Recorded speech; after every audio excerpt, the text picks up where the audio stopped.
Hello and welcome to another fantastic episode of the Cracking the Rich Code, the podcast. I'm your host, John Verico, and I'm going to say this again. Every episode is got its own unique specialness, and throughout doing this podcast, I've had the opportunity to meet some authors from throughout the series, some from earlier books in the series, some that in upcoming books in the series.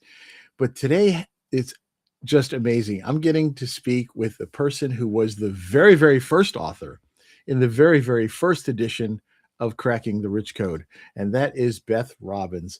Beth, I cannot wait to talk to you about this whole journey. How are you?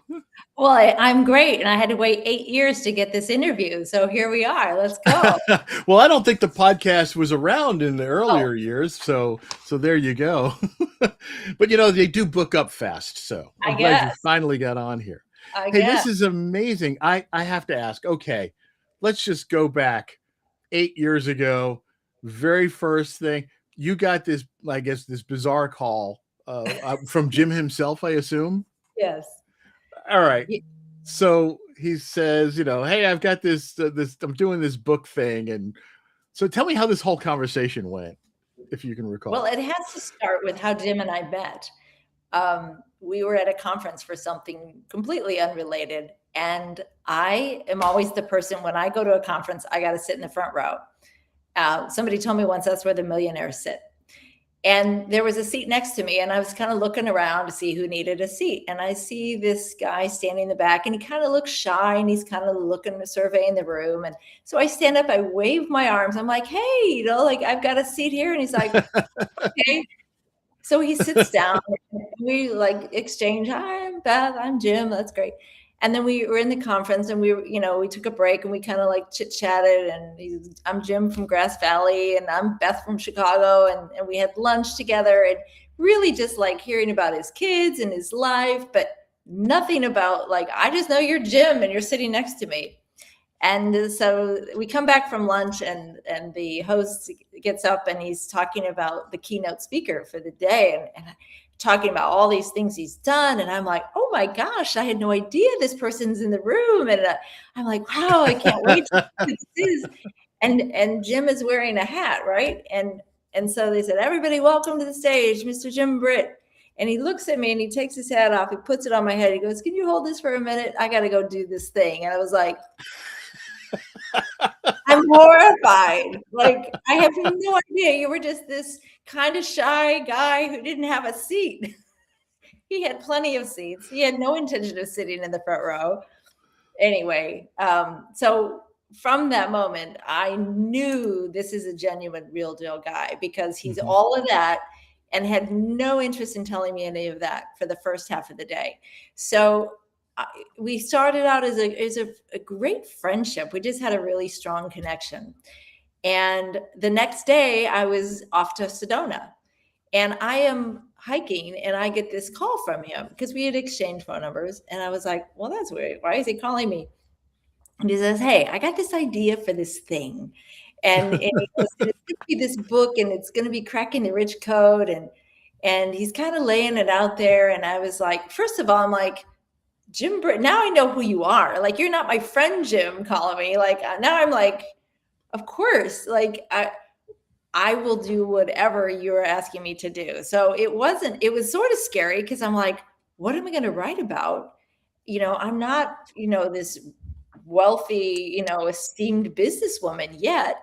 I'm a gym owner in Chicago, and and that was it for in my little head, like, oh, that's it. Well, it was enough. And there was something that he saw in me, and I was in a place where I was ready to receive that he saw, like, there's a diamond in the rough here, and I want to give you this opportunity. And I just knew in that moment, I'm sitting on the mountain, I can't even believe I have service, that this was happening. And if this isn't a divine intervention call from, like, hello, this is, you need to do this, that I literally, like Napoleon Hill, I don't even think 60 seconds went by where I said, of course, yes, what do I need to do? Where do I sign? Where do you need it? And and that was the beginning of that. And it was such another gift to me. My mother had suffered a severe stroke, and we had to put her in 24-hour care home. And so I was spending 2 days every week in that home with her. And, most of the time she was asleep. And so I had lots of time to think. And I would sit there with my laptop. And that is where I wrote my chapter. Wow. Wow. You just never know. And I always tell people, be open to meeting people, be open to conversation, be open to connecting with people, because you never know who that person is. Exactly. And who they are. And we make judgments sometimes when we look at folks, and they're always wrong.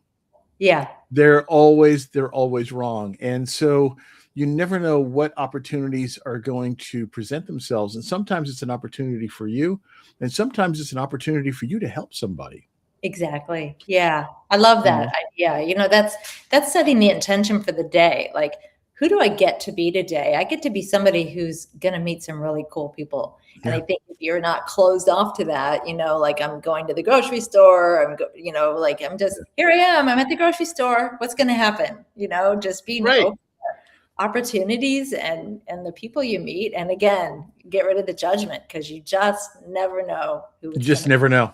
You just don't. And, I've always said you never know what's going on in somebody else's life, so just be kind and compassionate and understanding, and, and then that will return to you when you need that. You never know what's going on. But I just love this whole kind of this accidental meeting kind of a thing that happens, and then where it goes from there. A good friend of mine, I met him on a plane, and when you're flying by yourself, you always wonder who you're going to wind up sitting next to, right? Mm-hmm. And this guy comes down, and he is ridiculously good looking. Oh, okay. I mean, I hated him.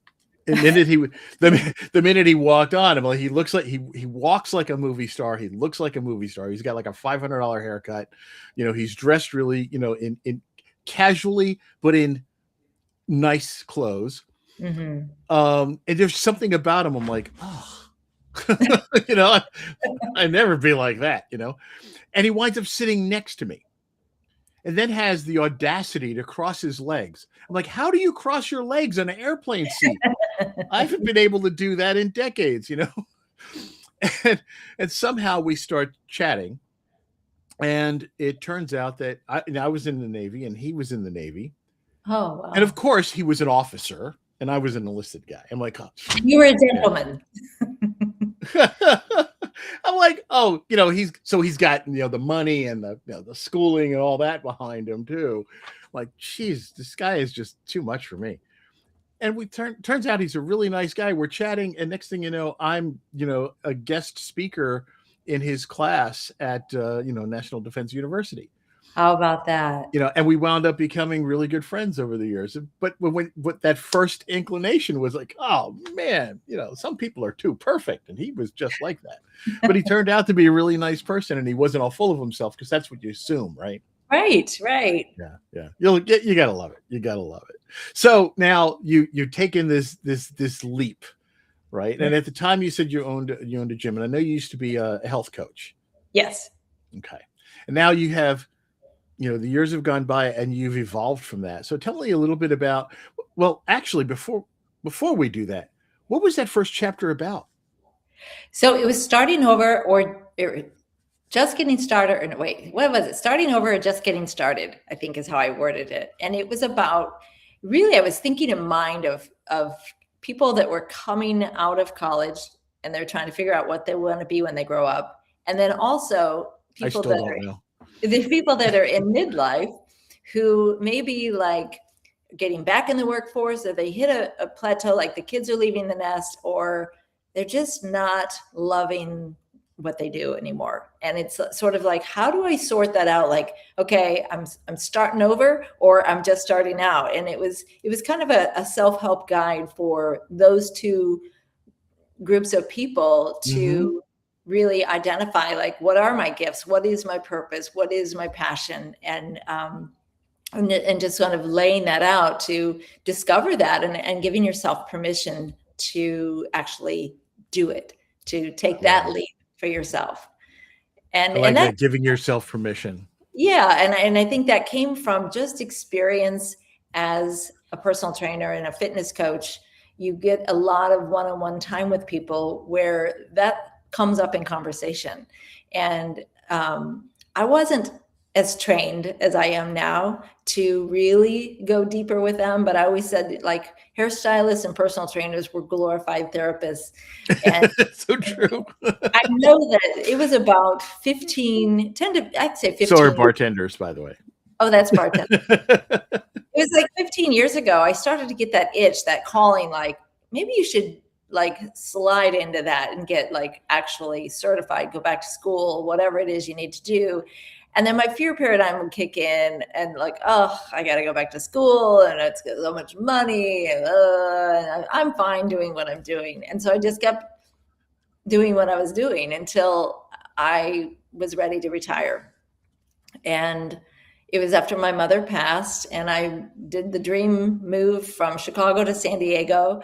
And I'm like, all right, I'm going to play pickleball, and I'm going to hike the beach, and go do all these fun adventures. And then COVID hit.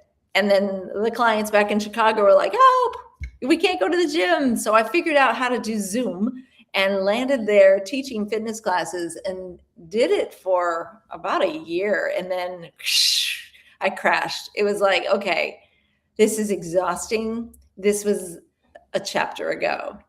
And so here I am, and now I'm really bored because I'm trapped in my house. And, and then it's like, okay, what are you going to do with the rest of your life? Because you're clearly not, ready to retire. It just doesn't fit. It's like putting on a pair of pants that just, these don't even feel comfortable. And retirement did not feel comfortable for me. And it had to get really uncomfortable before I finally got open to the idea of maybe I should pursue this passion that I've had inside me forever. And you know how divine intervention happens. I catch a Facebook ad for something, and I was like, okay, it's free. I'll see what you got. Like, all right, what are you going to teach me? And it was about 30 minutes in. I was like, these are my people. This is what I want to do. And it was no, coincidence is God's way of staying anonymous, is what I think Les Brown used to say that. But and that was a kind of a leap, exactly how Jim Britt says, hey, you want to write in this book? I'm not even really sure what it's going to be yet. And I was like, yes, I do. And it's like, hey, you want to be a life coach? You want to do this thing? And I'm like, yes, I do. And then that turned into, okay, now I'm back in business. And I re-energized and reconnected with the Cracking the Rich Code Mastermind. And I threw out a picture of me sitting on a wall in Greece and said, hey, I'm back, and I'm writing a book, and I'm doing this and I'm doing that. And Dr. Ken Roshan, Dr. Smiley, reached out and said, hey, I want to put you on my podcast. And I'm like, yay, I want to get on a podcast. And we had that meeting. Well, I didn't even do the podcast for several months later, because I found out he was the perfect publisher for me. And the stars aligned. And last year I wrote 7 books. So and that just still blows me crazy. away. And it was a breakfast meeting where we actually met in person. He flew out to support me. I was doing a speaking engagement, and he was there to, do photos, and he had the cover, or we actually had my book because it was published that weekend, and the cover for already the next book. He's like, no, this isn't it. You have a bigger message. Carpe diem, seize the day with a smile. This is your message. And I was like, okay. And then we're having breakfast, and he says, okay, I have something else. I really feel you need to go another level and take this message to kids. And I'm sitting there going, dude, like, okay. And the next thing you knew, I wrote 5 books for kids, and I had that all done that summer. And then I wrote the grown-up book, and everything came out in December. And it was really just, I think in the work I've done by getting coached myself is learning the power of just making the decision and answering the question, what would you love? Not how am I going to do it or any of that. Just, would you love that? Would you love to be an author? Would you love to be on stage speaking? Would you love to this or that, whatever? And it was like, oh my gosh, that's where the decisions come in. And I think if I look back at that, the same decision with Jim, where I just said yes. I didn't go, write down the pros and the cons or I didn't question. Like, oh, I know. Some people get, you get, when you get analytical like that, you can almost kill the excitement. yeah. I mean, I understand, sometimes you may need to be a little cautious before you jump into some things, but other things just are blatantly yes. Yes, absolutely. I felt the same way when Jim reached out. You cracked me up when you said, oh yeah, not this rich investor thing. And the same thing when he reached out to me, and I said, I'm not a Wall Street guy. I haven't made my, I'm still working on my second million because the first one didn't work out, so I started from scratch. But anyway, that's not where my head was. I wasn't all about, and I'd never spent my life and career focusing on making money. I focused on doing for others. That's just my nature. And so when he said, this is not even though it's Rich Code, it's not about money, it's about richness of life. I said, I'm there. I'm absolutely there. So I was there for volumes 10, 11, and 13. Good for you. Wow. So yeah, I had to, sometimes you just have to. Yes, I know. And it pours out of you, and then you get the writing bug. It's kind of like getting a tattoo. It's like, okay, I'll get one. And little one, and then it's like, oh wow, that was really cool. And then you got to get it. I've held myself to the one, which actually is Carpe Diem. And I love it. That came out long before I knew this was going to be my brand. And I'm one of the weird ones. I was in the Navy for 25 years and never got a tattoo. Wow. I know. It's like, it almost doesn't, sailor tattoos. Yeah. It did not make sense, but yeah, I don't have. Well, once you do, then it's going to be like, oh, I want to get. Well, that's what I hear. And so I'm like, no, at my age now, I don't need to, start wrinkling stuff up. So yeah. You never know. And you talk about retiring, and I'm looking at you, and like, you're so youthful and you've got such energy. I'm sitting there going, where's this retirement? And I guess that's because you had a gym and were a health coach for so long. But yeah, 40 years. I wouldn't look at you and go, you're 40 years. Like, you started when you were a zygote. Right. No, I just became a grandma for the second time yesterday morning. Say that I just again? became a grandma for the second time yesterday morning. Oh my God. Never would have guessed it. Yeah, I know. I had my babies when I was 12. Yeah. No, I appreciate the compliment, but you know what? I was a health coach, so I got to be healthy. You have to walk live the talk, or whatever. This year is my 50-year high school reunion. Wow. Congratulations on graduating from high school.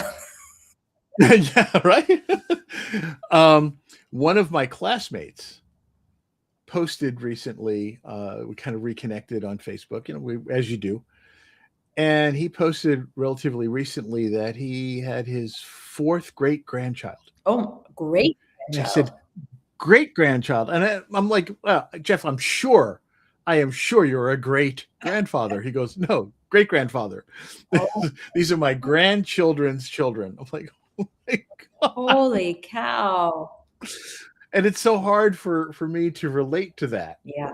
It's like, wow. Yeah. Because my wife and I decided not to have children. Okay. So we just had our 40th anniversary. Congratulations. But when we thank you. We look back and we're like, okay, it's really hard for us to relate to people who've had children throughout this time frame. And now they're children's children. And, we worked at the Renaissance Festival for a number of years. And some of the kids that used to work with my wife and I, they were 15, 16 years old back then. They're coming and visiting with their children. Oh my God. and their adult children. Wow.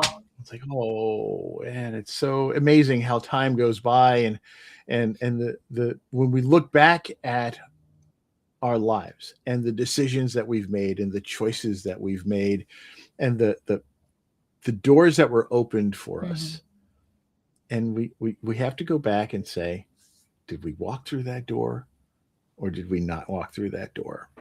And so in retrospect, we can look back and say, I'm glad I did, instead of I wish I had. Yeah. Even if you regret you did, that. Yeah. Well, regret is a harsh punishment we impose on ourselves for no apparent reason. It is. There is no bad door that you could walk through, because no matter what happened, there is elements of gold, and there's no such you failure. learned something. It's just life lessons that, okay, that didn't work out that way. I'm not going to beat myself up about it. I would never have known if I hadn't tried. And it's just information. That's it. And to beat yourself up, like, I can't believe I did that thing, or let it go. Let it go. Yes, exactly. It's such a heavy thing to carry around. Like, it's like walking around with a big watermelon, just set it down. It's not yours to carry anymore. Move on, live today, because you only have now. So seize the day. There we are. Seize the day. Carpe diem. I love it. And you've got a big thing coming up, and probably by the time this podcast will be out in time to talk about that. But at the same time, this is an evergreen. Sure. So, but if you want to just briefly mention what you're doing with Carpe Diem. Well, it's a movement. So there's a kickoff day, and that's February 26th, which happens to be National Carpe Diem Day. But this is the start of a movement that is going to go on forever. And it's a global mission. I really want to get in the hearts of millions of people to understand that seizing the day isn't, completely upending your life and moving across the country or jumping out of planes. It's a daily choice that you get to choose how you get to greet the day. And you make that decision. Maybe you need more resilience or tenacity or patience that day, or courage, or extra love and forgiveness and compassion. But you choose the day, so the day doesn't seize you. You make that choice. And I want to get that message out. So this event that I'm holding it's a global initiative, 24 hours of podcasts where guests get to come on for 4 minutes or 9 minutes and talk about what that means to them, to get 140 messages out to the world, all these different people sharing what that means for them. And that's just the kickoff, because there's going to be much more coming out with that. And we'll also get this message out to our kids. That's why I wrote the kids' books. It's the books are Seize the Day with Courage, Seize the Day with Leadership, Seize the Day with Kindness, Seize the Day with Love and your smile and your superpower and intuition and all of that. That is what that day is about, is to just launch. I have my own baby, this is my labor of love, and to connect hearts and minds from people all across the world to seize that idea of what seizing the day is. Seize the opportunity, seize the fact and the gratitude that you get this one life. And we're going to seize the day because we're not waiting for someday. Someday I'm going to write a book. Someday I'm going to my career. Someday I'm going to ask that guy out or that girl out. Someday, just do it. Someday never comes. Right, someday never comes. So that's the kind of the theme. Someday never comes. So you get today. So seize it. Gosh, I love it. It's very, very similar. I do a thing called Why Not. Oh, I love that. Yeah. So it's very similar about, when there are opportunities out there, why not? Why not? Just do it. Just get out there and try things. That was something I learned from my dad. He had to leave school early because his father had passed away. So he had to leave school at like 13 years old and go to work and help his mom and his siblings and all that. So he, later on in life, he would do anything, whatever it took. If he didn't know how to do something, he would learn how to do it just to make sure that we were fed and all that other stuff. And he instilled in us an ethic. And he said, learn something every day. He said, I prefer if you stay in school. If you don't, it's your choice. But whatever you do, learn something new every day. Don't say you don't like this, don't like doing this unless you've done it. Don't say you don't like that food unless you've tasted it. And the most important one that stuck with me is don't say you don't like that person until you've given them a chance. That's a beautiful message. And he started that with you when you were kids, right? Yeah, That's yeah, beautiful. yeah. And it stuck with you. Look at that. And that's what made me where I am today. But we we are a product of our environment and how we react to our environment. And so many people, get into that victim mindset, Yeah. and they feel like, well, this is just what I'm stuck doing, or I'm comfortable doing this.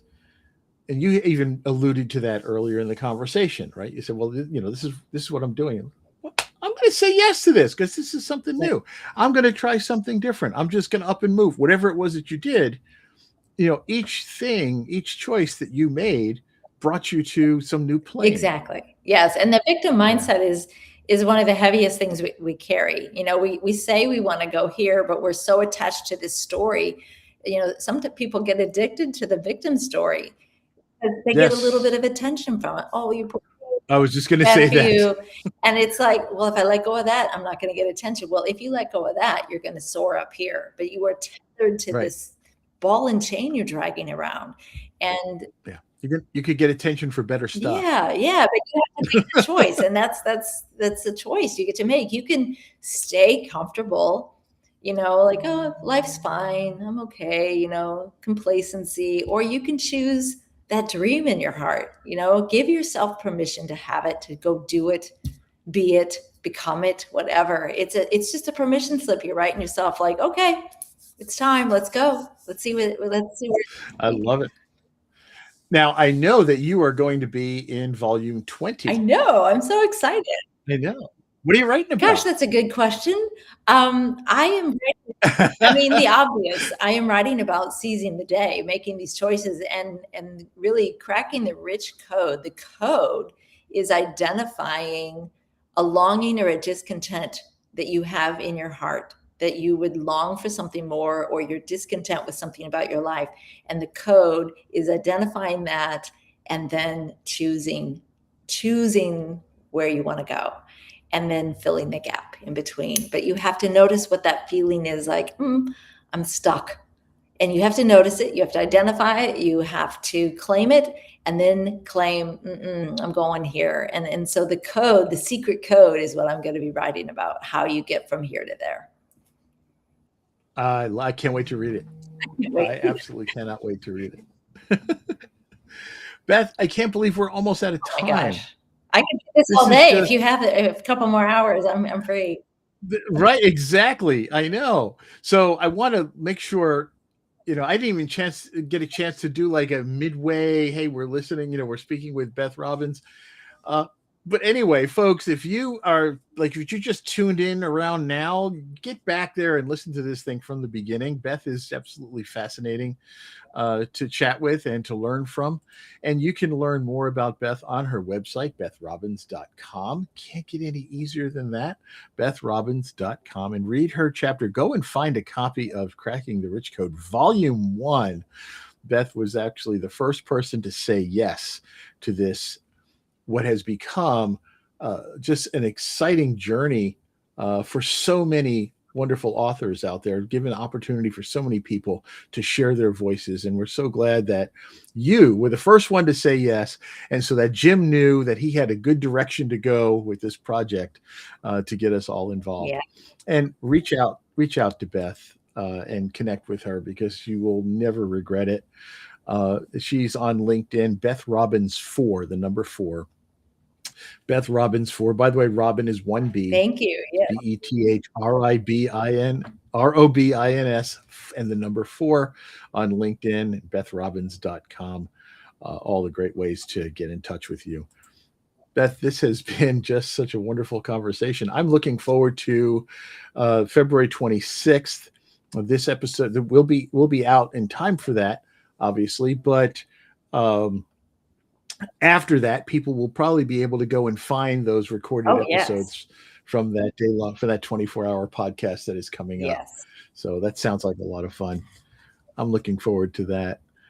Is there anything that you want people to leave this conversation with knowing or feeling? Know that if you have a dream in your heart, it's there for a reason, and it came with everything that you need to make it come true.